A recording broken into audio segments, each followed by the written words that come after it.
Hi, my name is Pei Kang, and I'm from Video Coding and Processing team. Welcome to exploring low-latency video encoding with VideoToolbox. The low-latency encoding is very important for many video applications, especially real-time video communication apps. In this talk, I'm going to introduce a new encoding mode in VideoToolbox to achieve low-latency encoding. The goal of this new mode is to optimize the existing encoder pipeline for real-time applications. So what does a real-time video application require? We need to minimize the end-to-end latency in the communication so that people won't be talking over each other. We need to enhance the interoperability by letting the video apps capable of communicating with more devices. The encoder pipeline should be efficient when there are more than one recipients in the call. The app needs to present the video in its best visual quality. We need a reliable mechanism to recover the communication from errors introduced by network loss. The low-latency video encoding that I'm going to talk about today will optimize in all these aspects. With this mode, your real-time application can achieve new levels of performance. In this talk, first, I'm going to give an overview of low-latency video encoding. We can have the basic idea about how we achieve low latency in the pipeline. Then, I'm going to show how to use VT compression session APIs to build a pipeline and encode with low latency mode. Finally, I will talk about multiple features we are introducing in low latency mode. Let me first give an overview on low latency video encoding. Here is a brief diagram of a video encoder pipeline on Apple's platform. The VideoToolbox takes the CV image buffer as the input image. It asks the video encoder to perform compression algorithms such as H.264 to reduce the size of raw data. The output compressed data is wrapped in CM sample buffer, and it can be transmitted through network for video communication. As we may notice from the previous diagram, the end-to-end latency can be affected by two factors: the processing time and the network transmission time. To minimize the processing time, the low-latency mode eliminates frame reordering. A one-in, one-out encoding pattern is followed. Also, the rate controller in this mode has a faster adaptation in response to the network change, so the delay caused by network congestion is minimized as well. With these two optimizations, we can already see obvious performance improvements compared with the default mode. The low-latency encoding can reduce the delay of up to 100 milliseconds for a 720p 30fps video. Such saving can be critical for video conferencing. As we reduce the latency, we can achieve a more efficient encoding pipeline for real-time communications like video conferencing and live broadcasting. Also, the low-latency mode always uses a hardware-accelerated video encoder in order to save powers.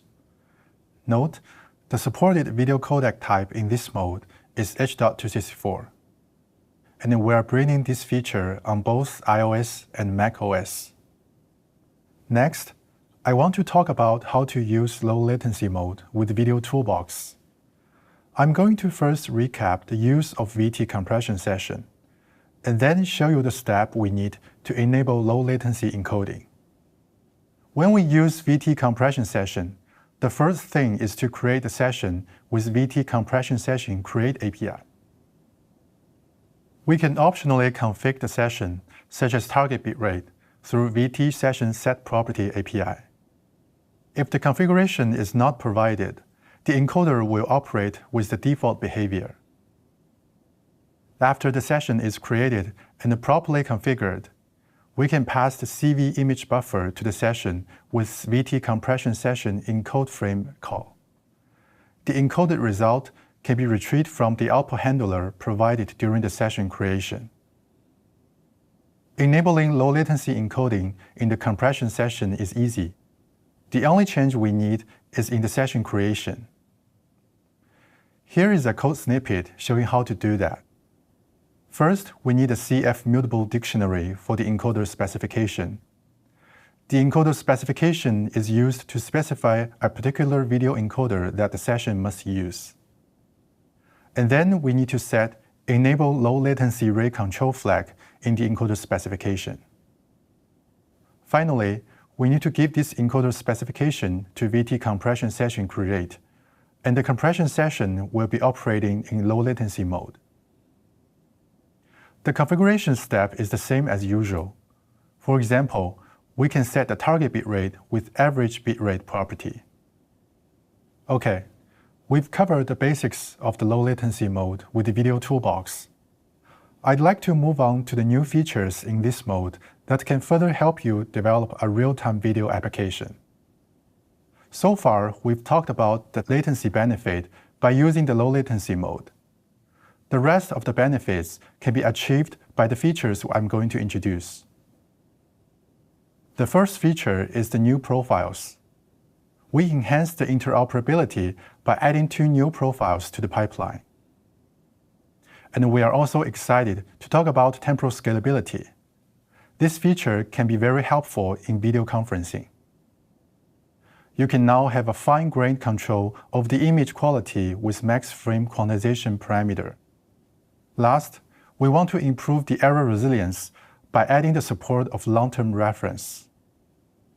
Let's talk about the new profile support.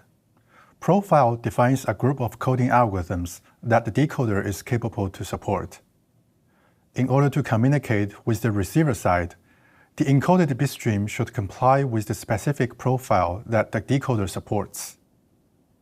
Here in VideoToolbox, we support a bunch of profiles such as baseline profile, main profile, and high profile.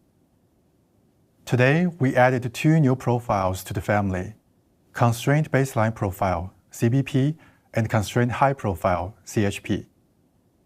CBP is primarily used for low-cost applications, and CHP, on the other hand, has more advanced algorithms for better compression ratio.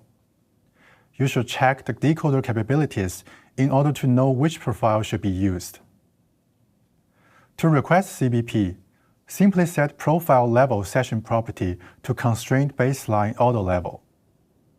Similarly, we can set profile level to constrained high auto level to use CHP. Now, let's talk about the temporal scalability. We can use temporal scalability to enhance the efficiency for multi-party video calls. Let us consider a simple 3-party video conferencing scenario. In this mode, receiver A has a lower bandwidth of 600 kbps, and receiver B has a higher bandwidth of 1000 kbps. Normally, the sender needs to encode 2 sets of bit streams in order to meet the downlink bandwidth of each receiver side. This may not be optimal. The model can be more efficient with temporal scalability, where the sender only needs to encode 1 single bitstream, but can be later divided into 2 layers. Let me show you how this process works. Here is a sequence of encoded video frames, where each of the frames uses the previous frame as predictive reference. We can pull half of the frames into another layer, and we can change the reference so that only the frames in the original layer are used for prediction. The original layer is called base layer, and the new constructed layer is called enhancement layer. The enhancement layer can be used as a supplement of the base layer in order to improve the frame rate. For receiver A, we can send base layer frames because the base layer itself is decodable already. And more importantly, since the base layer contains only half of the frames, the transmitted data rate will be low.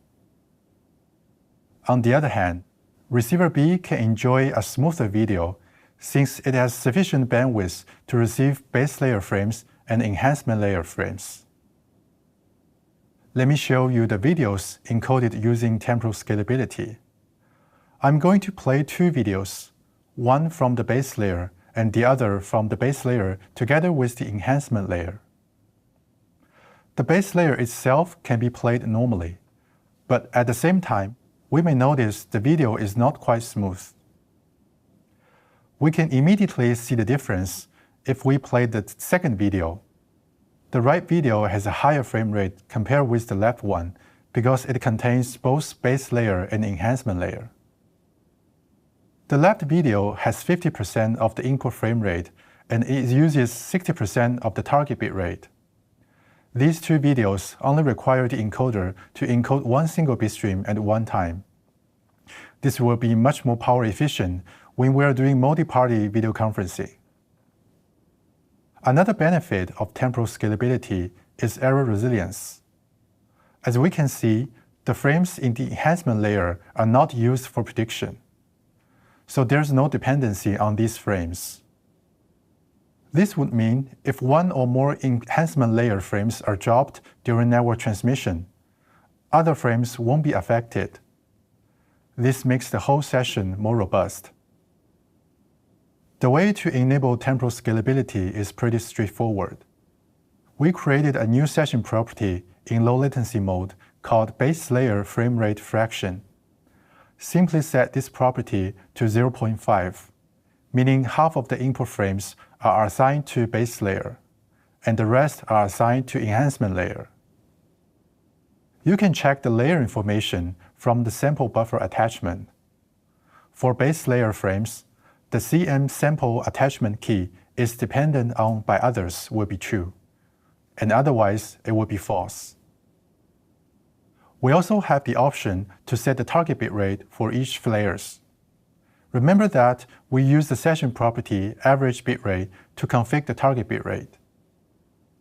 After the target bit rate is configured, we can set the new base layer bitrate fraction property to control the percentage of the target bit rate needed for the base layer. If this property is not set, a default value of 0.6 will be used, and we recommend the base layer bitrate fraction should range from 0.6 to 0.8. Now, let's move to max frame quantization parameter, or max frame QP. Frame QP is used to regulate image quality and data rate. We can use low frame QP to generate a high-quality image. The image size will be large in this case. On the other hand, we can use a high frame QP to generate an image in low quality but with smaller size.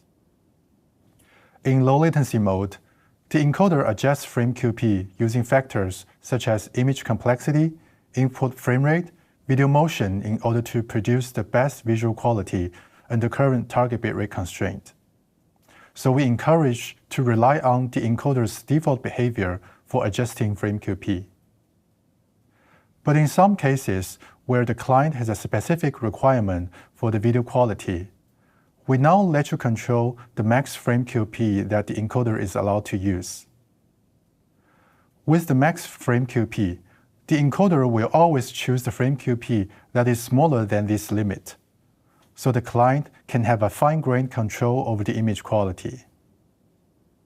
It's worth mentioning that the regular rate control still works even with the max frame QP specified. If the encoder hits the max frame QP cap but is running out of bitrate budget, it will start dropping frames in order to maintain the target bitrate. One example of using this feature is to transmit screen content video over a poor network. You can make a trade-off by sacrificing the frame rate in order to send sharp screen content images. Setting max frame QP can meet this requirement. Let's look at the interface. You can pass the max frame QP with the new session property max allowed frame QP. Keep in mind that the value of max frame QP must range from 1 to 51 according to the standard. Let's talk about the last feature we've developed in low latency mode, long-term reference. Long-term reference, or LTR, can be used for error resilience.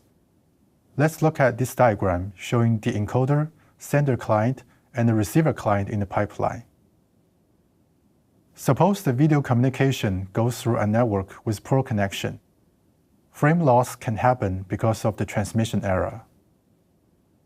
When the receiver client detects a frame loss, it can request a refresh frame in order to reset the session. If the encoder gets the request, normally it will encode a keyframe for the refresh purpose. But the keyframe is usually quite large. A large keyframe takes a longer time to get to the receiver. Since the network condition is already poor, a large frame could compound the network congestion issue. So, can we use a predictive frame instead of a keyframe for refresh? The answer is yes, if we have frame acknowledgement. Let me show you how it works. First, we need to decide frames that require acknowledgement. We call these frames long-term reference, or LTR. This is the decision from the encoder. When the sender client transmits an LTR frame, it also needs to request acknowledgement from the receiver client. If the LTR frame is successfully received, an acknowledgement needs to be sent back. Once the sender client gets the acknowledgement and passes that information to the encoder knows which LTR frame had been received by the other side. Let's look at the bad network situation again. When the encoder gets the refresh request, since this time the encoder has a bunch of acknowledged LTRs, it is able to encode a frame that is predicted from one of these acknowledged LTRs. A frame that is encoded in this way is called LTRP. Usually, an LTRP is much smaller in terms of encoded frame size compared to a keyframe, so it is easier to transmit. Now, let's talk about the APIs for LTR. Note that the frame acknowledgement needs to be handled by application layer. It can be done with mechanisms such as RPSI message in the RTP control protocol. Here, we are only going to focus on how the encoder and the sender client communicate in this process. Once you have enabled low latency encoding, you can enable this feature by setting Enable LTR Session property. When an LTR frame is encoded, the encoder will signal a unique frame token in the sample attachment require LTR acknowledgement token. The sender client is responsible for reporting the acknowledged LTR frames to the encoder through acknowledged LTR token frame property. Since more than one acknowledgement can come at a time, we need to use an array to store these frame tokens. You can request a refresh frame at any time through force LTR refresh frame property. Once the encoder receives this request, an LTRP will be encoded. If there is no acknowledged LTR available, the encoder will generate a keyframe in this case. Alright, now we've covered the new features in low latency mode. We can talk about using these features together. For example, we can use temporal scalability and max frame quantization parameter for a group screen sharing application. The temporal scalability can efficiently generate output videos for each recipient, and we can lower the max frame QP for a sharper UI and text in the screen content. If the communication goes through a port network and a refresh frame is needed to recover from the error, long-term reference can be used. And if the receiver can only decode constraint profiles, we can encode with constraint baseline profile or constraint high profile. Okay, we've covered a few topics here. We've introduced a low latency encoding mode in VideoToolbox. We've talked about how to use VT compression session APIs to encode videos in low latency mode. Besides the latency benefit, we also developed a bunch of new features to address the requirements for real-time video application. With all these improvements, I hope the low latency mode can make your video app more amazing. Thanks for watching and have a great WWDC 2021.